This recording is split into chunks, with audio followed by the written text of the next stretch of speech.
जन्मेजय प्रश्न करते महाराज, महिमा वर्णित सम्यक चंडिकाया स्वया मुने केन चाराधिता पूर्वम चरित्र त्रययोगतः। व्यास जी महाराज, आपने महिमा वर्णितम सम्यक, बड़े प्रेम से मुझे माता भगवती की दिव्य महिमा का श्रवण कराया। आज मैं माता भगवती के चरित्र त्रय का श्रवण करना चाहता हूँ। 3 चरित्रों का श्रवण करता हूँ। केन चारादिता पूर्वम चरित्र त्रय योगतः। मैं श्रवण करना चाहता हूँ किस व्यक्ति ने, किस भक्त ने सबसे पहले माता भगवती का उन 3 चरित्रों के माध्यम से उनका पूजन किया, उनको प्रसन्न किया। तो आज वेदव्यास जी महाराज राजा सुरत और समाधि नाम के वैश्य की कथा श्रवण कराते हैं। व्यास जी कहते, राजन, स्वारोचिसेन्तरे पूर्वं सुरथो नाम पार्थिव बभूव परमोदार प्रजापालन तत्परः। स्वारोचिसेन्तरे पूर्व, स्वारोचिस नाम के मनवंतर में सुरथो नाम पार्थिवः, एक सुरथ नाम के राजा थे। बभूव परमोदार प्रजापालन तत्परः, बड़े उदार स्वभाव के, और प्रजापालन तत्परः, प्रजा को पालने में, उनकी सेवा करने में बड़े कुशल थे। अर्थात राजा के जो गुण होने चाहिए उनके अंदर विद्यमान थे। पर कालांतर में समय बीता, अनेक प्रकार के म्लेच्छों ने उनके देश पर आक्रमण किया, सारी संपत्ति को लूट लिया, जितने भी सगे संबंधी थे सब छोड़कर भाग खड़े हुए। आज न परिवार बचा, न राज्य बचा, न धन बचा, कुछ नहीं बचा। ऐसा विचार कर रहे हैं। विचार करते करते उनको ध्यान में आया कि हमारे ही राज्य में एक सुमेधा नाम के ऋषि रहते हैं, जो सुंदर आश्रम बनाकर माता भगवती का वंदन करते हैं, पूजन करते हैं। आज मैं उनके पास जाऊंगा, क्योंकि जो संत होते हैं उनका हृदय नवनीत के समान, मक्खन के समान कोमल होता है। संत हृदय नवनीत समाना, जैसे मक्खन होता है एकदम कोमल, उसी प्रकार संतों का हृदय भी होता है। दूसरे को दुख को देखकर दुखी हो जाते हैं, दूसरे के सुख में सुखी हो जाते हैं। ऐसा स्वभाव होता है संतों का।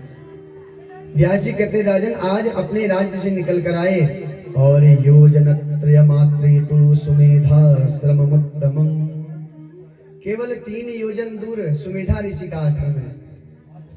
1 योजन में 12 किलोमीटर, 12 36, तो उनके महल से 36 किलोमीटर की दूरी पर सुमेधा ऋषि का दिव्य आश्रम था।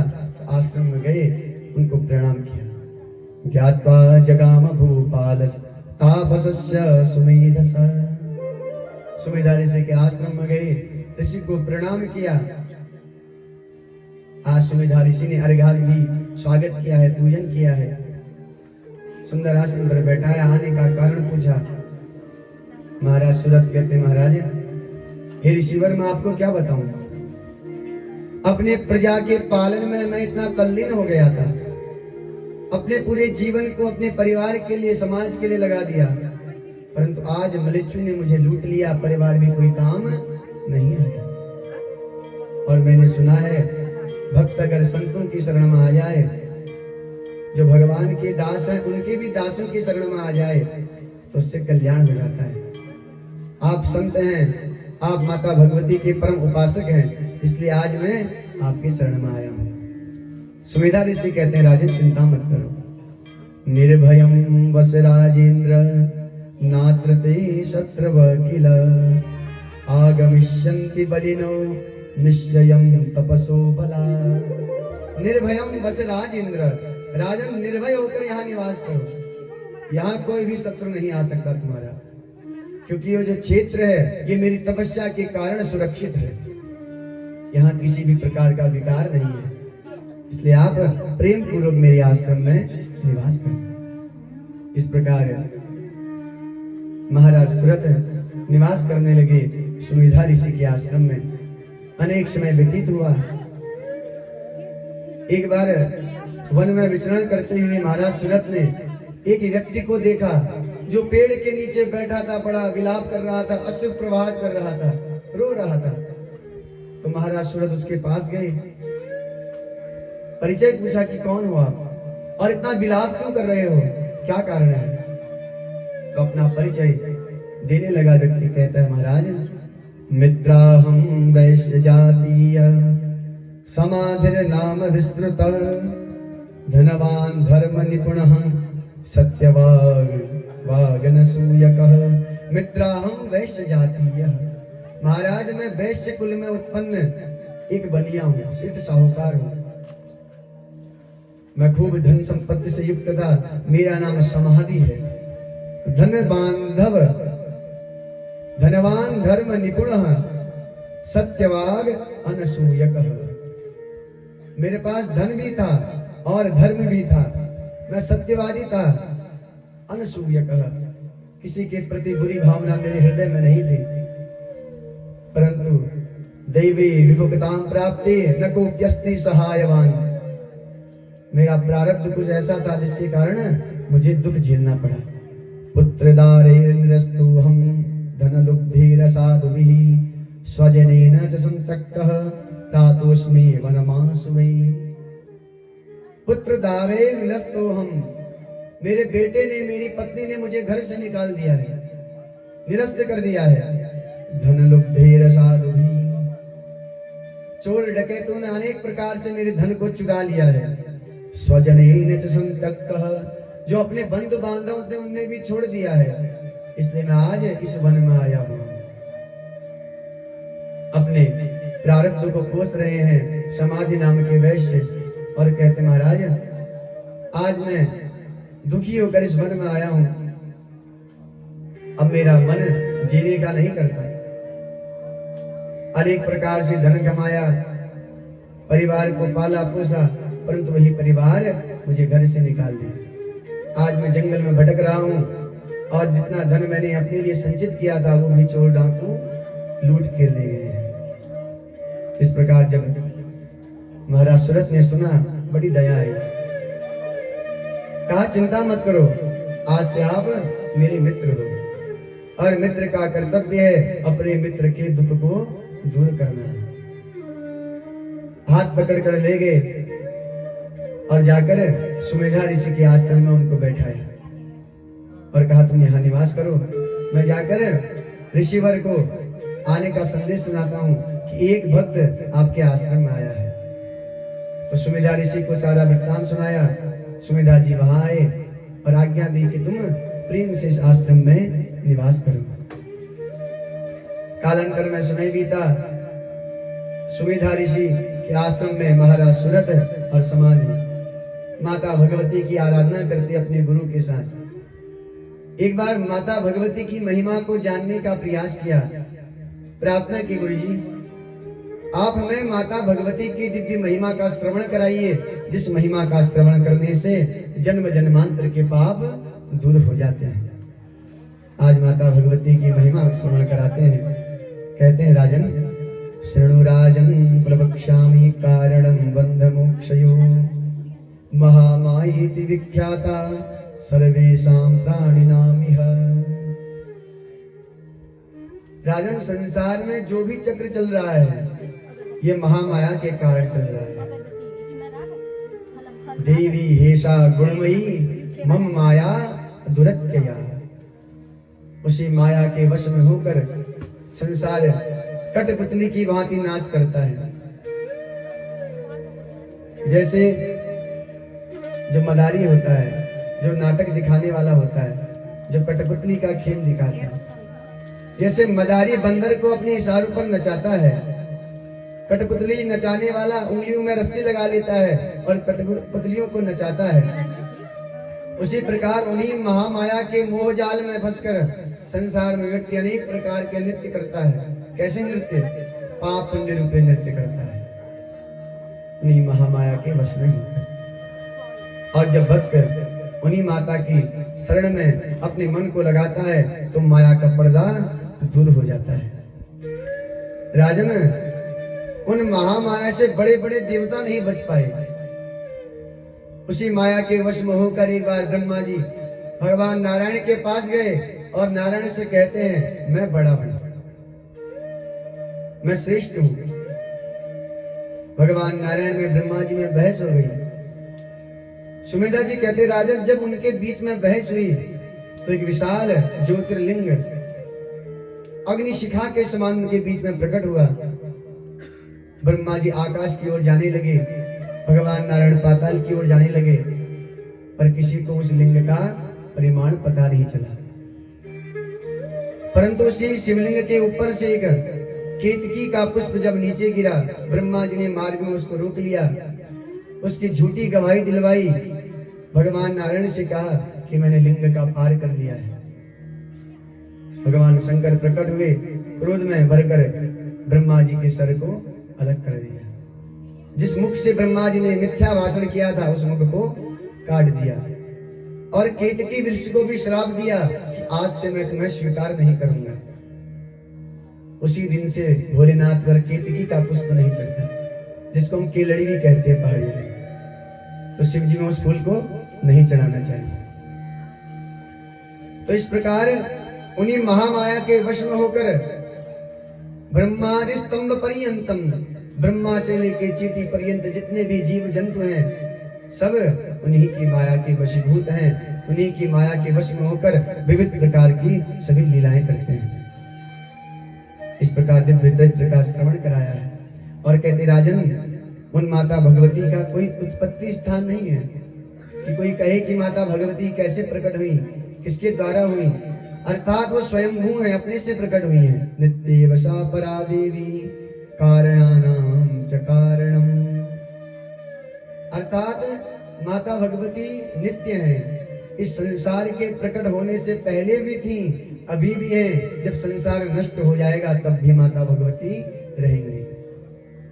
इस प्रकार श्रीमद् भागवत में वर्णन आता है, भगवान नारायण ब्रह्मा जी से कहते हैं अहमेवा शमेवाग्रे नान्यद्यत् सतसत्परम पश्चादहम यतेतच्च यो वशिष्येत सोऽस्म्यहम्, अर्थात संसार के प्रकट होने से पहले जो भी था वो मैं हूँ, जब संसार है तब भी मैं हूँ, पश्चात अहम, संसार के बाद भी मैं ही हूँ। उसी बात को सुमेधा ऋषि कह रहे हैं महाराज सुरत राजन, वही माता भगवती संसार के आदि में, मध्य में और अंत में निवास करती हैं।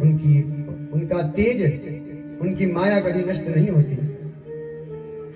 किसी में सामर्थ्य नहीं कि उनकी माया को नष्ट करके दिखाए। इस प्रकार माता भगवती की दिव्य महिमा का श्रवण कराया। प्रादुर्भवति भूतानां दुःखनाशाय चाम्बिका, नाना रूपधरा देवी नाना शक्ति समन्विता।